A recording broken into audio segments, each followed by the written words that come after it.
بسم اللہ الرحمن الرحیم۔ السلام علیکم دوستو، امید کرتا ہوں آپ سب خیر و عافیت کے ساتھ ہوں گے۔ دوستو، آج کی اس ویڈیو کے اندر میں آپ کو لیلۃ القدر کی رات کی فضیلت بتاؤں گا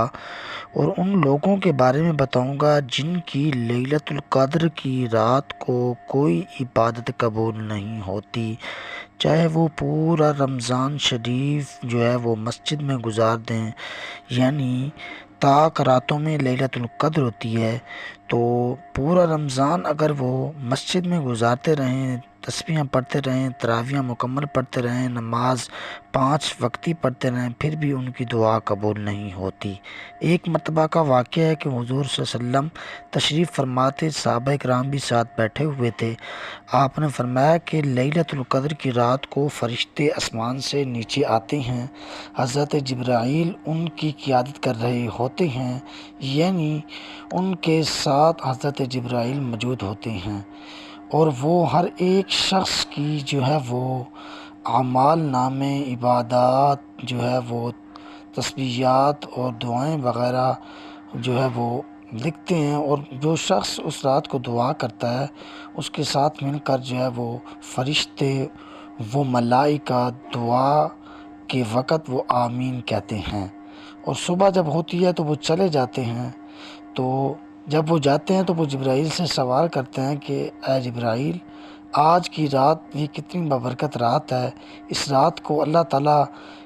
اپنی مخلوق کے لیے کیا فیصلہ فرمائے گا؟ تو آقا علیہ الصلاۃ والسلام نے فرمایا کہ حضرت جبرائیل ان کو فرماتا ہے کہ آج کی رات فضیلت کی رات ہے، آج کی رات بابرکت رات ہے، اس رات کو اللہ پاک کی ذات سوائے 4 لوگوں کے باقی تمام لوگوں کی عبادت کو قبول فرماتا ہے۔ ان کے پچھلے گناہ جو ماضی میں ان سے ہوئے وہ تمام کے تمام اللہ پاک کی ذات اس رات کے صدقے، اس عبادات کے صدقے، اس رات کو تہجد، نوافل اور تسبیح وغیرہ اور دعا وغیرہ پڑھنے کے صدقے جو ہے معاف فرما دیتا ہے۔ بات یاد رہے کہ آقا علیہ الصلوۃ والسلام نے فرمایا کہ 4 لوگ ایسے ہیں جن کی اللہ پاک کے ہاں کوئی عبادت اس رات کو قبول نہیں ہوتی۔ کیا واقعہ ہمارے اندر بھی ان 4 لوگوں میں سے کوئی عادت ہمارے اندر پائی جاتی ہے یا نہیں؟ تو حضور صلی اللہ علیہ وسلم نے اپنے صحابہ کو فرمایا 4 شخص ایسے ہیں جن کی اللہ پاک کی ذات بالکل جو ہے وہ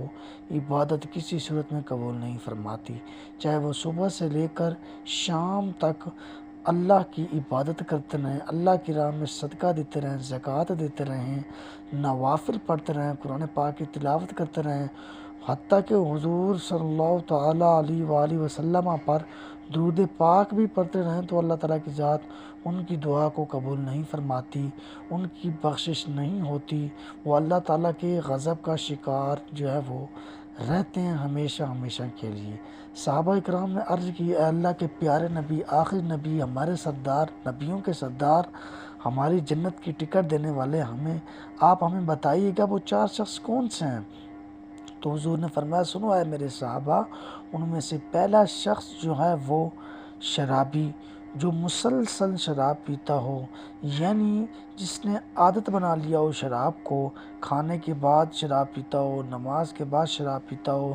روزہ کھولنے کے بعد شراب پیتا ہو، اسی طرح تہجد کے بعد شراب پیتا ہو، یعنی ہر وقت مسلسل اس نے اس کو عادتاً بنا لیا ہو، اس طرح کہ جس طرح وہ پانی پی رہا ہے اس طرح سمجھ کر وہ اس کو پیتا ہو۔ نمبر 2 پر جو ہے، کیونکہ اللہ پاک کی ذات نے قرآن مجید کے اندر ارشاد فرمایا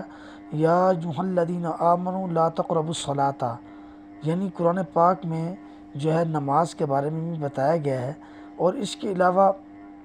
دوسرے مقام پر اللہ پاک نے شرابی کو نماز کے قریب آنے سے روک دیا، یعنی اے ایمان والو، جب تم شراب کی حالت میں ہو، یعنی جب تم نشے کی حالت میں ہو، چاہے وہ نشہ شراب ہو یا چرس ہو یا اس سے بڑا کوئی بھی نشہ ہو، یعنی شراب کی شاخیں ہیں یہ تمام کی تمام نشیات، تو اللہ پاک نے نماز کے قریب آنے سے منع فرما دیا۔ نمبر 2 پر جو ہے وہ والدین کا نافرمان ہے۔ حضور نے فرمایا والدین کو اللہ پاک نے اپنے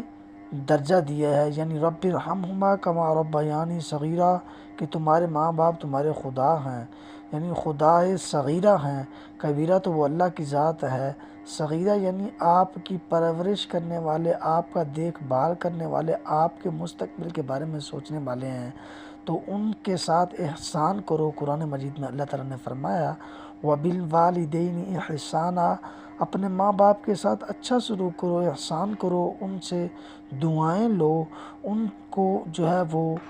دعائیں لو، ان کی خدمت کرو، ان کا دل جو ہے وہ راضی کرو۔ اس کے بعد تیسرے نمبر پر ہے حضور اکرم صلی اللہ تعالیٰ علیہ وسلم نے فرمایا جو قطع رحمی کرے، یعنی جس کا رحم کے ساتھ کوئی تعلق ہی نہ ہو، جو اپنے چھوٹے بھائی پر، بڑے بھائی پر، اپنے رشتہ داروں پر، اپنے قریبیوں پر، اپنی بیوی پر، اپنے بچوں پر، یعنی کسی بھی شخص کے اوپر وہ رحم نہ کرتا ہو، تو اللہ پاک کی ذات اس کی جو ہے وہ عبادت، دعا وغیرہ رد فرما دیتی ہے، قبول نہیں فرماتی، چاہے وہ پوری رات سجدے کے اندر پڑا رہے، تسبیحاں پڑھتا رہے، اس کی تسبیحاں بالکل جو ہے وہ کسی کام کی نہیں ہوں گی، کیونکہ جب اس نے کسی پر رحم نہیں کیا تو اللہ پاک کی ذات اس پر کیسے رحم کرے گی۔ اللہ پاک کی ذات جو ہے وہ اپنا حق تو معاف فرما دیتی ہے، لیکن حقوق العباد جب تک بندے سے معافی نہ مانگ لے تو اللہ تعالیٰ کی ذات اس کو معاف نہیں فرماتی۔ نمبر 4 پر جو ہے وہ نمبر 3 پر بتایا کہ قطع رحمی کرنے والا، اور نمبر 4 پر جو ہے وہ شخص جو اپنے بھائی کے لیے دل میں بغض رکھتا ہو، کینہ رکھتا ہو، حقارت کی نظر سے دیکھتا ہو، گندی نظر سے دیکھتا ہو، حقیر سمجھ کر دیکھتا ہو، یا دشمنی کی نظر سے دیکھتا ہو، دل کے اندر بغض ہو، کیونکہ اللہ پاک جو ہے وہ دلوں کے رازوں کو جانتا ہے۔ واللہ علیم بذات الصدور، اور اللہ جو ہے وہ دلوں کے رازوں کو جانتا ہے، دل کے اندر انسان کے کیا ہوتا ہے، انسان کو تو پتہ نہیں ہوتا دوسرے کو، لیکن اللہ پاک کی ذات اچھے طریقے کے ساتھ جانتی ہے، کیونکہ وہ رب ہے، وہ تمام وجود کا مالک ہے، تمام جسم کا مالک ہے، اس کو انسان کوئی بھی حرکت کرے تو اس کو پہلے سے ہی خبر ہوتی ہے، انسان ابھی سوچ رہا ہوتا ہے، اس کا فیصلہ اٹل ہو چکا ہوتا ہے۔ تو دوستو، امید کرتا ہوں آپ کو یہ میری چھوٹی سی ویڈیو پسند آ گئی، اور دعا کرتا ہوں اللہ کی بارگاہ میں حضور صلی اللہ علیہ وسلم کے صدقے سے اللہ پاک کی ذات ہمیں ان میں سے اگر ہمیں کسی بھی کام میں مبتلا ہیں، یعنی اگر ہمارے دل میں کسی مومن کے لیے کوئی جو ہے وہ بغض ہے، یا کوئی نہ کوئی جو ہے وہ یعنی کہ ہم اس سے نفرت کرتے ہیں، تو اللہ تعالیٰ